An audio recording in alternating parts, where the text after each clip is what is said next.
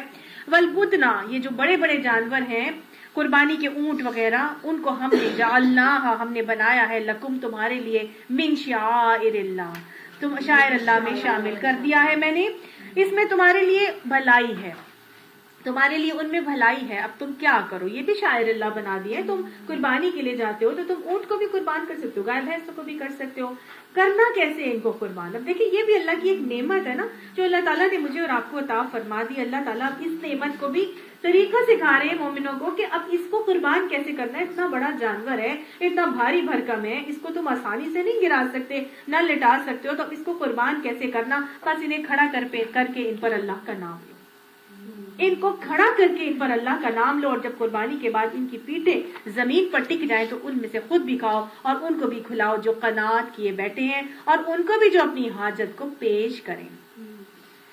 ان جانوروں کو ہم نے اس طرح تمہارے لیے مسخر کیا ہے تاکہ تم شکر ادا کرو۔ یہ اللہ تعالیٰ نے میرے اور آپ کے لیے مسخر کر دیے ہیں۔ اللہ تعالیٰ فرماتا ہے یہ جو بدنا ہے یہ میں نے تمہارے لیے مسخر کر دیے ہیں، نہ صرف وہ جو چھوٹے والے جانور ہیں ان کو، مویشی جن کو ہم کہتے ہیں، یہ سارے مویشی اللہ تعالیٰ نے میرے اور آپ کے لیے کیسے مسخر کیے ہیں۔ دیکھیں اللہ سبحانہ تعالیٰ نے یہ جو بکری، بکرا، مینڈھا، دمبا، گائے اور یہ جو اونٹ ہیں، بھینس ہیں، ان سب کو میرے اور آپ کے لیے حلال کیا، ٹھیک ہے۔ ان کو اللہ نے کیسے مسخر کیا ہے کہ جب ان کو ہم نے ذبح کرنا ہوتا ہے تو ایک خاص انداز میں ہم ان کو پکڑ کے گراتے ہیں، لٹاتے ہیں، ان کو سمجھ میں آ جاتا ہے، میرے گلے میں رسی ڈال دی گئی ہے، پٹا ڈال دیا گیا ہے، انہوں نے مجھے لٹا دیا ہے، اور خاص انداز تو خاص میں نے بلکہ ویڈیو میں دیکھا، وہ بکری کے کان اس کی آنکھ پہ رکھتے ہیں اور وہ تکبیر پڑھنا شروع ہوتے ہیں، وہ بکری آرام سے سرنڈر کر دیتی ہے کہ بس مجھے، میں اللہ کے لیے وقف ہو گئی، میں قربان ہو جاؤں گی، اور وہ نہ اپنی ٹانگیں ہلاتی ہے نہ کچھ اور ہلاتی ہے، کچھ بھی نہیں ہلاتی۔ یہ خاص ایک علاقہ ہے جہاں پہ وہ اپنے بکریوں کو مسلمان ایسے ہی ذبح کرتے ہیں، اور انہیں باقاعدہ ویڈیو بنا کے اپلوڈ کی کہ آپ لوگ بھی اپنی بکریوں کو، اللہ نے ان کو یہ حص دی ہے، ان مویشیوں کو اللہ نے حص دے کے اللہ فرماتے ہیں سخرناہا لکم، ہم نے ان کو تمہارے لیے مسخر کیا ہے۔ اللہ نے حص ان کے اندر ڈال دیا کہ جب یہ ایسے لیٹیں گی تو پھر انہوں نے اپنے آپ کو تمہارے لیے اللہ کے لیے قربان کرنے کی ارادہ کر لیا، اب یہ کچھ نہیں کریں گی، آرام سے اللہ کا نام لو اور اس پہ چھری چلا دو، اور وہ سرنڈر کر دیتی ہیں اپنے آپ کو۔ آپ کسی بھی درندے کو اگر اس طرح لٹا کے ذبح کرنے کی کوشش کریں گے تو آپ دیکھیں وہ کیسے ذبح ہوگا، کبھی ہوگا؟ کبھی بھی نہیں ہوگا۔ یہ واحد اللہ تعالیٰ جو یہاں فرماتے ہیں نا، ہم نے ان کو مسخر کیا تمہارے لیے، اللہ نے ان کے دماغ میں یہ حص ڈال دی ہے کہ جب تمہیں اس طرح لٹایا جائے گا اور اللہ کا نام لیا جائے گا، تکبیر پڑھی جائے گی، تو تم نے کچھ نہیں کہنا، ٹھیک۔ اگر آن دا ادر ہینڈ دیکھیں، ہم یہاں پہ ہمارے مسلمانوں کے علاوہ جیسے کہ ہم بھینسوں کو بھی ذبح کرتے ہیں، تو بھینسوں کے ساتھ بھی ہم ایسے کرتے ہیں۔ بھینس کتنی بھاری بھرکم ہوتی ہے نا، لیکن یہی بھینس یا گائے یا بیل جو ہوتا ہے، آپ کو پتا ہے وہاں ٹرکی، وہ اٹلی وغیرہ میں جہاں پہ باقاعدہ بل فائٹنگ کی جاتی ہے، آپ وہاں پہ کبھی بھینس کو اس طرح گرا کے کبھی سوچ سکتے ہیں کہ وہ آپ اس کو ذبح کر سکتے ہیں؟ نہیں، یہ بھی اللہ تعالیٰ نے مسخر کیا ہے ہمارے لیے کہ جب بھینس کو بھی تم گرانے لگو گے تو میں نے اس کے دماغ میں ڈال دیا ہے، تمہارے لیے مسخر کر دیا۔ ہر بھینس نہیں مسخر ہوگی، ہر بل نہیں مسخر ہوگا، سمجھ آئی؟ تو یہ اللہ تعالیٰ کا انعام ہے، یہ اللہ تعالیٰ کا ایک معجزہ ہے میرے اور آپ کے لیے، امت محمدی صلی اللہ علیہ وآلہ وسلم کے لیے، مسلمانوں کے لیے، کہ اللہ نے ان مویشیوں کو، جانوروں کو میرے اور آپ کے لیے مسخر کیا ہے۔ اور اللہ تعالیٰ فرماتے ہیں یہ اس لیے میں نے کیا ہے لعلکم تشکرون، تاکہ تم شکر کرو۔ کس چیزوں کا شکر کریں اللہ تعالیٰ کا؟ سب سے پہلا شکر تو یہ کہ آپ جب بھی کوئی اللہ تعالیٰ کی عبادت کریں اللہ کے لیے تو دو چیزیں کرنی ہیں۔ ایک تو یہ کہ الحمدللہ، اللہ یہ میرا کمال نہیں، یہ تیرا کمال ہے کہ تو نے مجھے توفیق دی۔ دوسرا، آپ اللہ تعالیٰ سے معافی طلب کریں کہ اللہ تعالیٰ اس نعمت کے ملنے میں کوئی ایسا معاملہ ہو گیا جو تجھے ناپسند ہوا، یا اس نعمت کا حق ادا کرنے میں کوئی ایسی کمی ہو گئی تو اللہ تجھے ناپسند ہوئی، اللہ اس کو معاف کر۔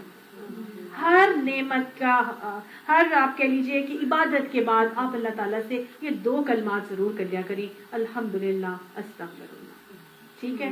تو اللہ تعالیٰ فرماتے ہیں کہ یہ میں نے مسخر کیا ہے، تم شکر ادا کرو. شکر اس چیز کا کرو کہ دیکھو، اس چیز کا شکر کرو کہ اتنے سارے لوگ موجود ہیں جن کے پاس قربانی کی توفیق نہیں ہے. اللہ نے آج مجھے اتنی استطاعت عطا فرمائی کہ میں اس کو قربان کر رہی ہوں، تو اللہ تیرا شکر ہے. شکر کرو اس بات کا کہ اللہ سبحانہ تعالیٰ نے میرے سے میری اولاد نہیں مانگی جو حضرت ابراہیم علیہ السلام سے مانگی تھی. یہ ہم حضرت ابراہیم علیہ السلام کی سنت ہی کو پیروی کرتے ہوئے کرتے ہیں نا. تو اللہ کا شکر ادا کریں کہ اللہ سبحانہ تعالیٰ جو ابراہیم علیہ السلام سے تو نے اولاد طلب کر لی تھی، اللہ تیرا شکر ہے کہ تو نے آج اب سے ہماری محبوب اولادیں نہیں مانگی، تو نے بس یہی مانگا ہے تو ہم دے رہے ہیں تیری راہ میں. اور اللہ تیرا شکر ہے کہ تو نے ہمیں اس چیز کی استطاعت بھی دے دی، مالی استطاعت، کہ ہم اس چیز کو تیرے لیے قربان کر رہے ہیں. پھر ایک اور چیز کا شکر یہ کریں کہ اللہ سبحانہ تعالیٰ نے تمہیں اتنا زیادہ اجر سمیٹنے کا موقع دے دیا ہے. کتنا اجر ہوتا ہے قربانی کے جانور کو قربان کرنے کا. صحابہ نے پوچھا یا رسول اللہ صلی اللہ علیہ وسلم یہ قربانی کیا ہے؟ تو آپ صلی اللہ علیہ وسلم نے فرمایا کہ تمہارے رسول اللہ کے پیغمبر حضرت ابراہیم علیہ السلام کی سنت کا اتباع ہے، اور اب میری سنت کا بھی اتباع ہے. آپ صلی اللہ علیہ وآلہ وسلم بھی جتنی عرصے حیات رہے، آپ صلی اللہ علیہ وآلہ وسلم اپنی طرف سے قربانی 2 قربانیاں کیا کرتے تھے، 2 مینڈے قربان کرتے تھے. ایک آپ صلی اللہ علیہ وسلم فرماتے ہیں کہ یہ میرے اور میرے گھر والوں کی طرف سے ہے، اور دوسرا میری امت کے ان افراد کی طرف سے ہے جو قربانی نہیں کر سکتے. ٹھیک ہے، جو قربانی نہیں کرتے ان کی طرف سے ہے. تو آپ صلی اللہ علیہ وسلم ہمیشہ 2 مینڈے قربان کرتے تھے. حضرت علی کو تاکید کی کہ میرے بعد بھی تم 1 مینڈا میری امت کی طرف سے جو ہے وہ ضرور ہی قربان کرنا. صحیح. تو آپ یہ شکر کرو کہ تمہیں سنت ابراہیمی کے کو فالو کرنے کا موقع مل رہا ہے. تم شکر کرو کہ تمہیں سنت رسول اللہ صلی اللہ علیہ وآلہ وسلم کی اتباع کا موقع مل رہا ہے. اور شکر کرو کہ تم اتنے زیادہ اجر کو سمیٹ رہے ہو کہ ایک قربانی کا جانور جب قربان کیا جاتا ہے تو اس کے جسم پر آپ صلی اللہ علیہ وسلم نے فرمایا جتنے بال ہوتے ہیں ان بالوں کے بدلے میں جتنے گناہ ہوتے ہیں انسان کے، قربان کرنے والے کے گناہ جھڑ جاتے ہیں. اتنے گناہ. ایک صحابہ نے پوچھا کہ یا رسول اللہ صلی اللہ علیہ وسلم کچھ جانور ایسے ہوتے ہیں کہ جن کے اوپر بال نہیں ہوتے، اون ہوتی ہے، بھیڑ وغیرہ. آپ صلی اللہ علیہ وسلم نے فرمایا کہ اس بھیڑوں کی جو اون ہے اس کے مطابق اگر تمہارے گناہ جو ہے وہ معاف ہو جائیں گے. اتنا شکر کرو کہ تمہیں اتنا اجر سمیٹنے کا موقع مل رہا ہے. یہ سب کس کی توفیق سے ہے؟ وما توفیقی الا باللہ. اللہ تو اللہ تعالیٰ فرماتے ہیں لعلکم تشکرون لن ینال اللہ لحومہا، نہیں پہنچتا اللہ کو ان کا گوشت، ولا دماؤہا، اور نہ ہی ان کا خون. اللہ کو ان کا خون نہیں پہنچتا، اللہ کو ان کا گوشت بھی نہیں پہنچتا. یہ کس کانٹیکسٹ میں بات کی جا رہی ہے؟ یہ ایکچولی مشرکین مکہ کا یہ رویہ تھا کہ وہ لوگ کیا کرتے تھے کہ خانہ کعبہ میں اتنے سارے بت انہوں نے رکھے ہوئے تھے اندر باہر ہر طرف. تو وہ مختلف بت انہوں نے بنا رکھے تھے. کوئی رزق کا بت تھا، کوئی بیماری کا بت تھا، کوئی بارش کا بت تھا. تو مختلف بتوں کو خوش کرنے کے لیے، حاجت روائی کے لیے وہ کیا کرتے تھے، اپنی دعائیں پوری کروانے کے لیے ان کے لیے نظریں نیازیں چڑھاوے کرتے تھے. اب جب انہوں نے کسی چیز کو قربان کرنا ہوتا تھا تو قربان کرنے کے بعد اس کے لیے اپنے بت کے لیے نیچے گوشت بھی رکھ دیتے تھے، اور وہ خون جو ہے وہ باقاعدہ بت کو ملا جاتا تھا. کانسیپٹ ان کا یہ تھا کہ یہ بت ہم سے راضی ہو جائے گا اور اللہ کے حضور ہمارا سفارش کروا دے گا اور ہمارا یہ کام ہو جائے گا. سمجھ آئی؟ تو یہ ان کا ایک عقیدہ تھا جس کی یہاں پہ نفی اللہ تعالیٰ فرما رہے ہیں اور کہہ رہے ہیں کہ یہ جو تم قربانی اب کرو گے نا، کیونکہ ان کے مائنڈ تو ایسے ہی بنے ہوئے تھے کہ شاید کہ قربانی کا خون بھی اللہ کو پہنچے گا اور یہ گوشت بھی اللہ کو پہنچے گا. تو اللہ تعالیٰ نے فرما دیا کہ نہیں، اللہ کو نہ تو یہ خون پہنچتا ہے نہ ہی اس کا گوشت پہنچتا ہے، بلکہ کیا پہنچتا ہے؟ وَلَٰكِن يَنَالُهُ التَّقْوَىٰ مِنكُمْ، بلکہ اللہ کو تمہارا تقویٰ پہنچتا ہے. اور ہم دیکھتے ہیں کہ ہر عبادت کا مقصد تقویٰ. اللہ تعالیٰ نے انسان کے اندر تقویٰ دیکھنا ہے، اخلاص دیکھنا ہے، خلوص دیکھنا ہے، یہ دیکھنا ہے کہ وہ کتنا خوف خدا رکھتا ہے، کتنا اللہ کو راضی کرنے کے لیے عمل کرتا ہے، کتنا اللہ کو راضی کرنے کے لیے گناہوں سے بچنے کا معاملہ کرتا ہے. تو وہ تقویٰ ہمارا اللہ تعالیٰ کو پہنچتا ہے. یہاں پر آپ دیکھیے یہ تقویٰ ہی تو ہے نا جو اللہ تعالیٰ کی ناراضگی سے بچاتا ہے ہم کو. اور جب ہم تقویٰ کے ساتھ کوئی کام کرتے ہیں نا تو پھر ہی وہ کام اللہ تعالیٰ کی نظر میں قبول ہوتا ہے. یاد کر لیجئے حابیل قابیل کا واقعہ ہم نے پڑھا تھا. کس کی قربانی قبول ہوئی تھی؟ حابیل کی. کیوں ہوئی تھی؟ کیونکہ اس کے اندر اخلاص تھا. وہ بہترین قربانی رکھی تھی، ہے نا، اخلاص بھی تھا اور اچھی سے اچھی چیز اللہ کے لیے لائے تھے وہ. اب یہاں پہ اگر یہ ہم کہیں کہ جی ہم 2 لاکھ کا جانور لیں گے اور پھر ہم جا کے ساری دنیا میں ریا اور نمود و نمائش کر کے ہم نے تو جی اچھے سے اچھا لیا ہے اور 2 لاکھ میں کر دیا، تو ہم بھی تو اچھے سے اچھا لے رہے ہیں، لیکن یہاں کیا ہمارا وہ قبول ہو رہا ہے؟ نہیں ہو رہا. کیوں؟ کیونکہ یہاں اخلاص موجود نہیں ہے. خالصتاً اللہ کے لیے نہیں کیا جا رہا. کس کو راضی کرنے کے لیے کیا جا رہا تھا؟ لوگوں کو. دنیاوی نام مرتبے کے لیے یہ کام کیا تھا. میں نے 6 لاکھ کا جانور لیا، میں نے 2 لاکھ کا لیا، میں نے 25 لاکھ کے جانور لیے. یہ کیا ہے؟ ریاکاری ہے. پھر اللہ تعالیٰ کو یہ چیزیں منظور نہیں ہے، اللہ کو یہ محبوب نہیں ہے. اللہ تعالیٰ چیز کو پسند نہیں کرتا. اللہ کو کیا پسند ہے؟ تقویٰ. اور تقویٰ کہاں ہوتا ہے؟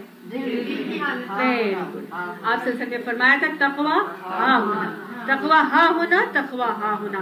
تمہارے اندر جب اخلاص ہوگا نا تم وہ بات کسی کو نہیں بتاؤ گے. تمہارا دل جانتا ہوگا کہ تم نے کس محبت سے اللہ کو راضی کرنے کے لیے اپنا یہ قربانی اللہ کے حضور پہنچائی ہے. تو یہ اللہ سبحانہ تعالیٰ فرماتے ہیں یہاں پر. آگے کیا ہے؟ کذالک، اور اسی طرح سخرھا لکم، اسی طرح ہم نے اس کو مسخر کیا ہے تمہارے لیے.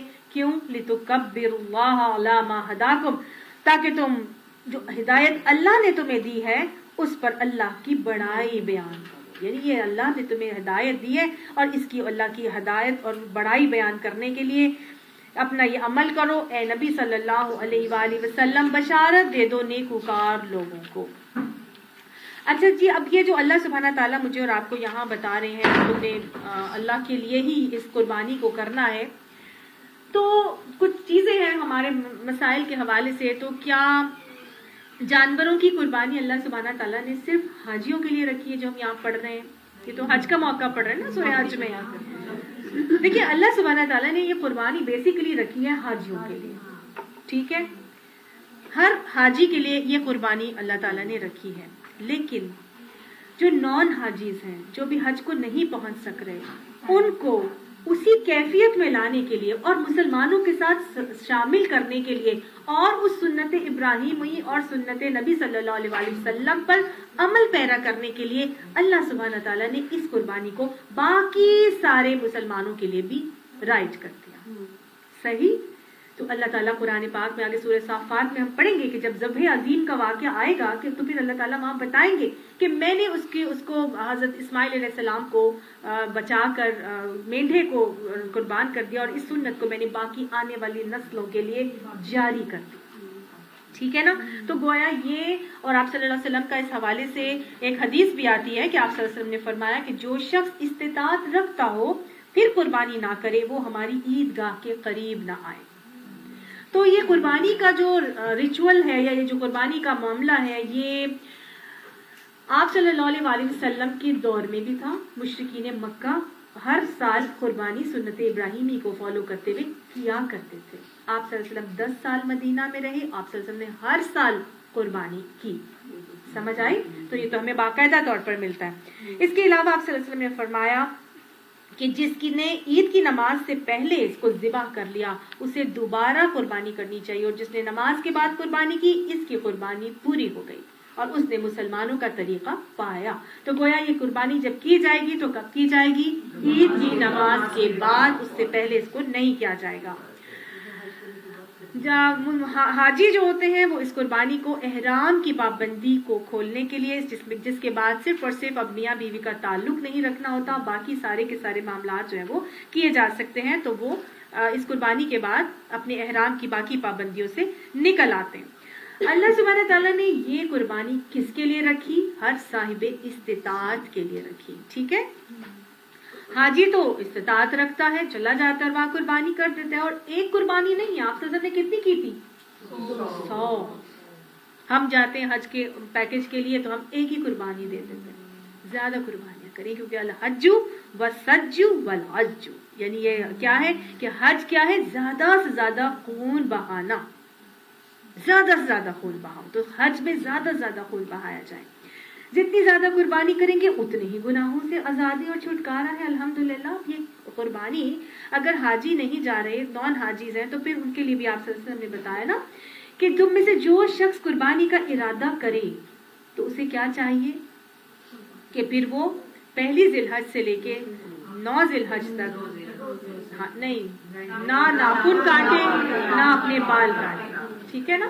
تو وہ 2 چیزوں سے، جیسے کہ حاجی کا سا ایک انداز اور ان سے مشابہت اپنانے کے لیے یہ آپ صلی اللہ علیہ وسلم نے حکم دیا. جو نہیں بھی جا رہے اپنے آپ کی کیفیت تو ایسے رکھ سکتے ہیں، تو انشاءاللہ اللہ سبحانہ تعالیٰ ان کی اس کیفیت کے اوپر ہی اللہ تعالیٰ ان کی ان باتوں کو قبول کر کے عین ممکن ہے کہ وہ دینے والی ذات گھر بیٹھے ہوئے ہی ہمیں حج کا اجر عطا فرماتے. اب یہ قربانی گھر میں کتنے افراد کریں گے جو نہیں جا رہے حج کے لیے؟ جو حاجی ہے وہ تو ہر شخص اپنی طرف سے ایک ضرور حاجی ادا کرے گا، چاہے وہ عورت ہے چاہے مرد ہے. ٹھیک ہے، لیکن جو نان حاجیز جو ہم اپنے گھر میں قربانی کریں گے تو وہ کون کون قربانی کرے گا؟ اب ایک گھر میں کتنے افراد ہیں؟ کیا سبھی افراد قربانی کریں گے؟ تو اس کے حوالے سے بھی ائمہ کی آراء جو ہیں وہ مختلف ہیں. ٹھیک ہے، امام ابو حنیفہ کا یہ موقف ہے کہ وہ کہتے ہیں ہر صاحب نصاب کے اوپر قربانی فرض ہے. ٹھیک ہے، ہر صاحب نصاب. اب صاحب نصاب کون ہے؟ صاحب نصاب وہ ہے کہ جو جس زکوٰۃ دینے کی استطاعت رکھتا ہے. اب میری بیٹی ہے، اس کے پاس اتنا سونا ہے کہ وہ آرام سے 7.5 تولے سونے سے زیادہ اس کے پاس سونا ہے یا مال ہے، تو کیا ہے؟ وہ صاحب نصاب ہے. ٹھیک ہے، سمجھ آ گئی؟ چاہے وہ چھوٹی ہے، لیکن اگر وہ صاحب نصاب ہے یعنی وہ زکوٰۃ دے سکتی ہے تو پھر وہ اس کی طرف سے قربانی بنتی ہے، وہ دے گی. ٹھیک ہے، وہ دے گا. باقی ائمہ یہ کہتے ہیں کہ اس سے نصاب کا کوئی تعلق نہیں ہے. ایک کفیل جو ایک خاندان کا سربراہ ہے، اگر ایک قربانی دے دیتا ہے تو اس سے سارے گھر کی طرف سے قربانی ادا ہو جاتی ہے. آپ صلی اللہ علیہ وسلم کا طریقہ ہمیں یہی نظر آتا ہے. آپ صلی اللہ علیہ وسلم اپنے اور اپنے گھر والوں کی طرف سے، جبکہ آپ صلی اللہ علیہ وسلم کی 11 اس وقت ازواج اور 2 وہ تھی، 9 ازواج اور وہ کیا ہے، آپ صلی اللہ علیہ وسلم ایک ہی مینڈھا کرتے تھے اپنے اور اپنے گھر والوں کی طرف سے. اور صحابہ کرام کا بھی یہی عمل نظر آتا ہے کہ وہ ایک ہی قربانی کرتے تھے. گھر کا کفیل اگر ایک قربانی کرتا ہے تو سارے گھر والوں کی طرف سے ادا ہو جاتی ہے. یہ باقی 3 ائمہ کی رائے ہے. ٹھیک ہے، قربانی دینے سے اللہ تعالیٰ کی رضا ہی حاصل ہوتی ہے. زیادہ دے دی جائے تو اس میں کوئی حرج نہیں اور کوئی ایسی اس کی بات نہیں. اپنی طرف سے زیادہ اللہ کی راہ میں دے دیں تو بہترین معاملہ ہے. ٹھیک ہے، لیکن کم سے کم کتنا ہوگا؟ ایک تو ضرور ہی ہوگا. اچھا جی، اس میں ایک اور بات یہ ہے کہ اب جب انہوں نے سب نے ہم نے کر دی تو یہ قربانی باقی ائمہ کے نزدیک سنت موقدہ ہے. اس وجہ سے وہ یہ کہتے ہیں. امام ابو حنیفہ کے نزدیک یہ قربانی واجب ہے. صحیح، امام ابو حنیفہ کے نزدیک یہ قربانی واجب ہے. باقی 3 ائمہ کے نزدیک یہ قربانی سنت موقدہ ہے، یعنی ویسی سنت جو آپ صلی اللہ علیہ وسلم نے تاکید کی ہو اور خود بھی اس پہ ہمیشہ عمل کیا ہو، اس کو سنت موقدہ کہا جاتا ہے. اب قربانی کی استطاعت کا فیصلہ، جیسے کہ میں نے آپ کو بتایا کہ ایک گھر میں ایک آدمی وہ کماتا ہے اور اس کے بیٹے ہیں وہ بھی کماتے ہیں، وہ بھی کفیل ہیں اور وہ اپنی اپنی فیملیز کو بھی دیکھتے ہیں، اور ایک ساس سسر ہے وہ بھی اپنے. تو پھر جو کفیل جو بیٹے جو اپنے اپنے کما رہے ہیں وہ اپنی علیحدہ قربانی کریں گے اور جو باپ ہے وہ اپنی علیحدہ قربانی کرے گا. سمجھ میں آ گئی؟ تو یہاں پر بھی اس کے حوالے سے اچھی طرح سمجھ لیا جائے. کچھ لوگ جو ہے وہ یہ کہتے ہیں کہ جی اتنی قربانی اور خون بہانے کی کیا ضرورت ہے، اتنا گوشت ہوتا ہے اور سارا ضائع ہو جاتا ہے، اور آج کل بہت زیادہ اس کا پروپیگنڈا کیا جا رہا ہے. کیا ضرورت ہے کہ اتنی زیادہ قربانیاں کی جائیں، ضائع ہو جاتے ہیں، اتنے لوگ بھوکے مر رہے ہیں، ان کو ان کی اتنی ضرورت ہے. آج جیسے سپوز آج کل سردیاں ہیں اور سردیوں میں عید آ جاتی ہے تو لوگ کہیں کہ بھائی اتنی زیادہ قربانی کرنے کی اور گوشت خون بہانے کی کیا ضرورت ہے، کسی غریب کو سردیوں کے کپڑے پہنچا دو، اس کے لیے ایسا انتظام کر دو. تو کیا یہ جائز ہے؟ ویری گڈ، یہ بالکل جائز نہیں. قربانی کا نعم البدل صرف قربانی ہے، قربانی کا کوئی اور نعم البدل نہیں ہے. اللہ تعالیٰ نے صاف فرما دیا ہے کہ اللہ تعالیٰ کو نہ تمہارا خون پہنچتا ہے نہ گوشت پہنچتا ہے، اس کو تو تمہارا تقویٰ پہنچتا ہے. اب اس تقویٰ میں تم جتنا مرضی خون بہاؤ گے اللہ کو وہ تمہارا اخلاص پہنچے گا. ٹھیک ہے نا؟